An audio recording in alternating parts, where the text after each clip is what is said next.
दोस्तों, quick study number 1 YouTube channel में आप सभी का स्वागत है। तो दोस्तों, इस वीडियो के माध्यम से हम लोग देखने वाले हैं एनसीईआरटी सार संग्रह, जो क्लास 6 से लेकर 12 तक है। सभी क्वेश्चन दोस्तों इसमें वन लाइनर है और विशेष आकर्षक इसमें यह है कि इसमें अध्यायवार रिवीजन नोट्स दिया हुआ है। संघ लोक सेवा आयोग एवं विभिन्न राज्य स्तरीय परीक्षाओं के लिए समान रूप से उपयोगी है। दोस्तों, इसमें हम लोग भारतीय राज्य व्यवस्था देख रहे हैं। पहला पॉइंट, ये सभी जो पॉइंट देख रहे हैं इसका भारतीय राज्य व्यवस्था का सभी कंप्लीट हो चुका है। अगर आप लोग नहीं देखे हैं, वीडियो नहीं देखे हैं, तो छोटा छोटा वीडियो है, इंडियन पॉलिटी नाम से हमारे चैनल में प्लेलिस्ट बना हुआ है, वहाँ से जाकर आप लोग सभी वीडियो कंप्लीट कर सकते हैं। अब दोस्तों, इसमें हम लोग इतिहास भी पढ़ चुके हैं। प्राचीन भारत का इतिहास, मध्यकालीन भारत का इतिहास और आधुनिक भारत का इतिहास, ये सभी कंप्लीट हो गया है। अगर आप लोग नहीं देखें इतिहास, तो एग्जाम के पॉइंट ऑफ व्यू से बेहद ही महत्वपूर्ण है, आप लोग एक बार जरूर देख लीजिएगा। अभी दोस्तों हम लोग इसमें पढ़ रहे हैं भारतीय अर्थव्यवस्था के बारे में। ठीक है, भारतीय अर्थव्यवस्था के बारे में पढ़ रहे हैं और इसमें हम लोगों ने 5 वीडियो ऑलरेडी कंप्लीट कर लिया है। ठीक है, आज हम लोग छठा वीडियो देखने वाले हैं। क्या पॉइंट है? तो भारतीय वित्तीय बाजार के बारे में, इंडियन फिनेंशियल मार्केट के बारे में देखने वाले हैं। तो वीडियो को लास्ट तक बने रहिएगा, सभी क्वेश्चन महत्वपूर्ण है। तो चलिए हम लोग शुरू करते हैं। पहला पॉइंट है कि ऐसी ऐसी संस्थागत व्यवस्था जिसमें क्रेता एवं विक्रेता नियमित रूप से वित्त का विनिमय करते हैं, वित्तीय बाजार कहलाती है। इसके अंतर्गत मुद्रा बाजार, पूंजी बाजार, वायदा बाजार तथा विदेशी विनिमय बाजार इत्यादि आते हैं। अगला क्वेश्चन है, मुद्रा बाजार से लिए जाने वाले ऋणों की परिपक्वता अवधि कितनी होती है? तो ये अल्पकालिक होती है, 1 वर्ष से कम अवधि के लिए ली जाती है। विश्व में कॉल मनी मार्केट का सबसे बड़ा केंद्र किस बाजार को माना जाता है? तो ये लंदन मनी मार्केट को माना जाता है। अगला क्वेश्चन है, औद्योगिक प्रतिभूतियों के अंतर्गत किसे शामिल किया जाता है? तो शेयर और डिबेंचर्स को शामिल किया जाता है। अगला क्वेश्चन है, सर्वप्रथम किस एक्सचेंज ने विदेशी मुद्रा का वायदा कारोबार शुरू किया था? तो राष्ट्रीय स्टॉक एक्सचेंज है। कब किया था? तो वर्ष 2008 में किया था।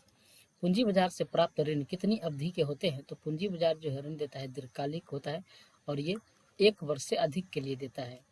अगला क्वेश्चन है, वे प्रतिभूतियां जिनकी परिपक्वता अवधि 365 दिन से अधिक हो क्या कहलाती है? उसे बॉन्ड कहते हैं, उसे बॉन्ड कहते हैं। प्रारंभिक सार्वजनिक प्रस्ताव के माध्यम से विश्व में सर्वाधिक पूंजी जुटाने वाली कंपनी कौन सी है? ये सऊदी अरामको है, सऊदी अरामको। बुलिश और बियरिश अवधारणा किस से संबंधित है? ये शेयर बाजार से संबंधित है। बुलिश और बियरिश किससे है? शेयर बाजार से संबंधित है।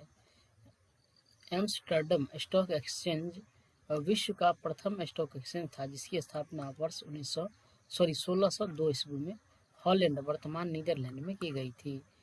ठीक है, वर्तमान जो है नीदरलैंड, यहाँ पर 1602 ईस्वी में की गई थी एम्स्टर्डम स्टॉक एक्सचेंज की स्थापना। सुपर बाजार से क्या तात्पर्य है? तो खुदरा विक्रय संगठन को हम लोग सुपर बाजार कहते हैं।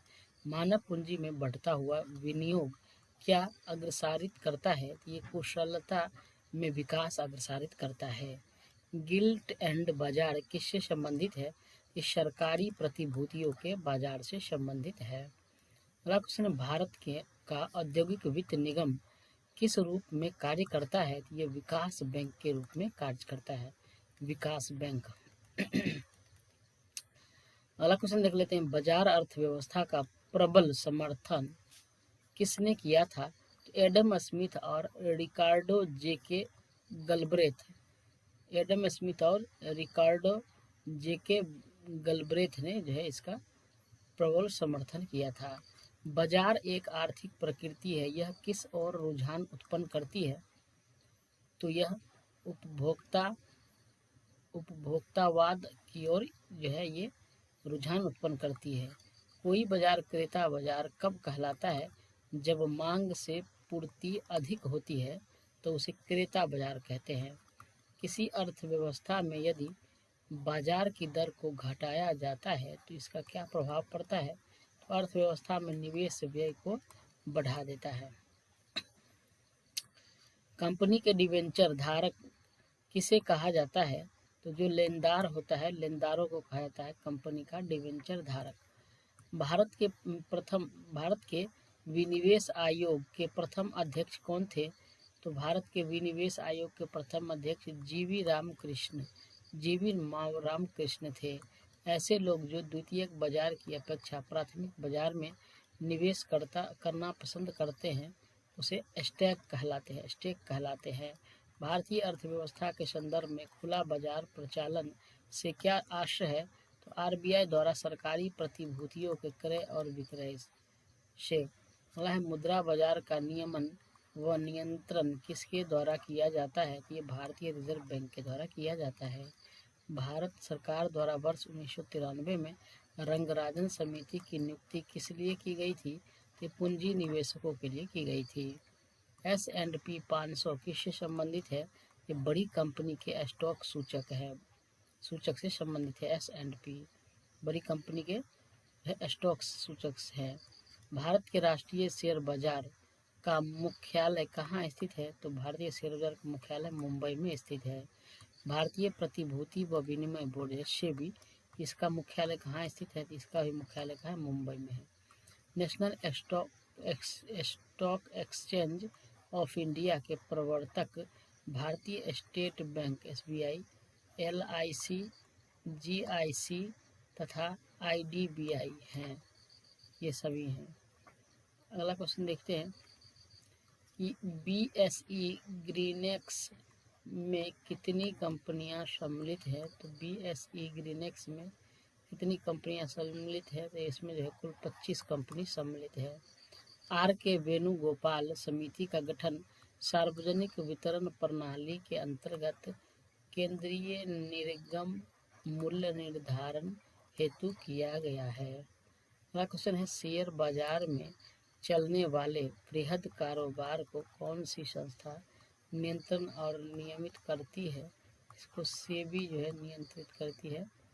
अगला क्वेश्चन है भारतीय जीवन बीमा निगम की स्थापना संसद द्वारा पारित बीमा अधिनियम 1956 के तहत 1 सितंबर 1956 को हुई थी। इसका मुख्यालय कहाँ है? मुंबई में स्थित है।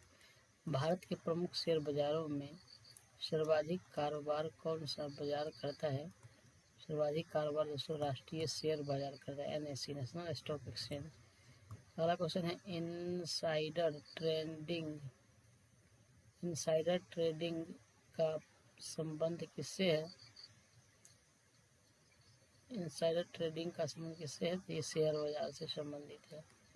अगला क्वेश्चन है एक्चुअरीज शब्द किससे संबंधित है? बीमा से। अगला क्वेश्चन है विश्वसनीय प्रतिभूतियों से क्या तात्पर्य है? तो ऐसे शेयर जिन पर लगातार ऊंची दर का लाभ हो। दलाल स्ट्रीट क्या कहलाती है?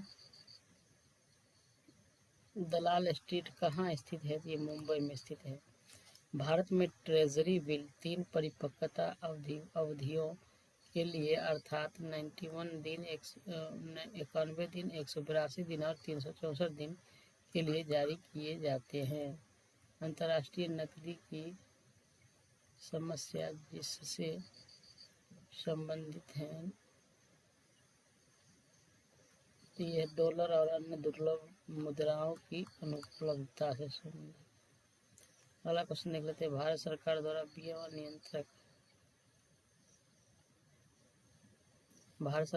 बीमा नियंत्रक एवं विकास प्राधिकरण की स्थापना कब की गई थी? ये अप्रैल 2000 ईस्वी में की गई थी। अगला क्वेश्चन है किसान क्रेडिट कार्ड योजना कब प्रारंभ की गई थी? ये वर्ष 1998 से 1999। अगला क्वेश्चन है RN मल्होत्रा समिति दोनों क्षेत्र से संबंधित है, बीमा क्षेत्र से। RN मल्होत्रा समिति किस क्षेत्र से संबंधित है? बीमा क्षेत्र से। साख निर्धारण के संबंध में भारत की सबसे पुरानी क्रिकेट रेटिंग संस्था कौन सी है? ये क्रिकेट है।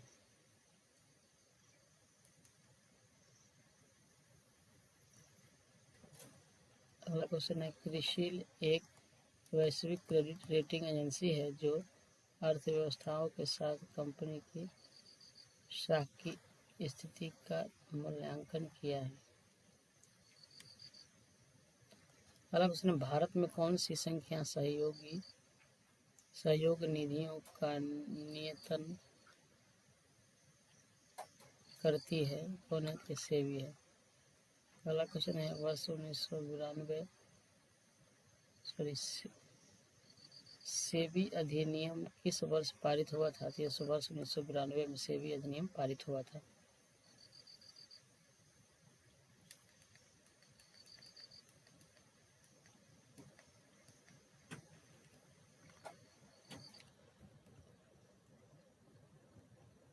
अगला क्वेश्चन देख लेते हैं, क्रेडिट रेटिंग एजेंसी स्थापना और मुख्यालय।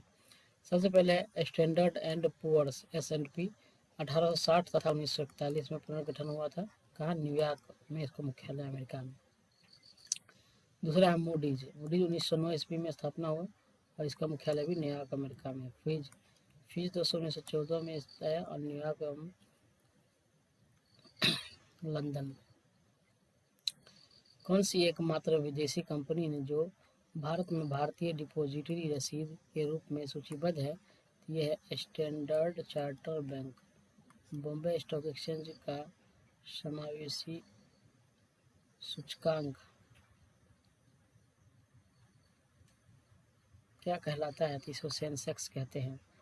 लंदन मनी मार्केट द्वारा लिबोर को कब तक समाप्त करने की घोषणा की गई है? तो ये 2021 तक। LIBOR London inter bank offer rate ISO 9001-2000 प्रमाण पत्र प्राप्त करने वाला भारत का पहला एवं विश्व का दूसरा स्टॉक एक्सचेंज कौन सा है? ये है बॉम्बे स्टॉक एक्सचेंज। क्वेश्चन है, सरकार ने बीमा व्यवस्था के नियमन के लिए किसका गठन किया है? ये बीमा नियामक एवं विकास प्राधिकरण का ये क्या किया है? गठन किया है। अगला क्वेश्चन है, IRDAI का गठन किस पंचवर्षीय IRDAI का गठन किस समिति की सिफारिश के आधार पर किया गया था? तो ये मल्होत्रा समिति के सिफारिश पर। अगला क्वेश्चन है, भारत पूंजी बाजार घोटालों की पुनरावृत्ति को रोकने के लिए भारत सरकार ने किसे नियामक शक्तियां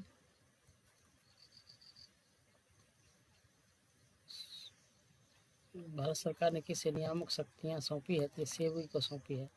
निक्की किसे से संबंधित है? तो ये Tokyo and Japan stock exchange में मनसू मूल्य सूचकांक है।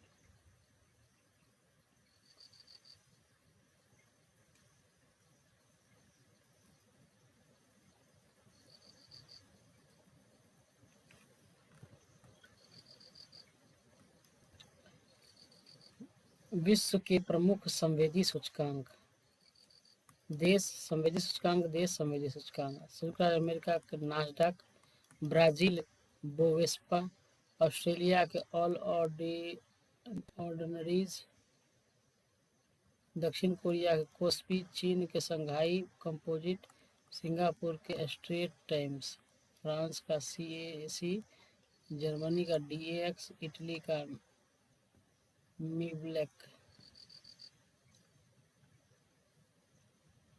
जापान का निक्की, हांगकांग का हांग सेंग और ब्रिटेन का FTSE। पूंजी बाजार तथा उद्योग जगत में प्रतिष्ठित एवं बड़ी कंपनियों को ब्लू चिप कंपनी कहा जाता है। तो दोस्तों आज के लिए इतना ही। आप लोग वीडियो कैसा लगा कमेंट करके जरूर बताइएगा। अगला वीडियो में हम लोग जो है कर संरचना यानी टेक्स का स्ट्रक्चर देखने वाले हैं। ठीक, कर संरचना देखेंगे कल अगला वीडियो में। तो आज के लिए इतना ही। धन्यवाद, जय हिंद। दोस्तों अगर आप daily current affair daily weekly monthly नहीं देखते हैं जरूर देखिए दोस्तों। आपकी फुल पत्ती वाली क्लास जो है उसको शॉर्ट फॉर्म में कम से कम टाइम में 10 से 15 मिनट में पूरा स्ट्रेटेजी के करंट अफेयर, लगन टॉप प्रश्न, माँ बाप को सपना सीरीज और मॉक टेस्ट ये सभी कंप्लीट करता हूँ। तो आप लोग जरूर जुड़िए। आज के लिए इतना ही। धन्यवाद, जय हिंद।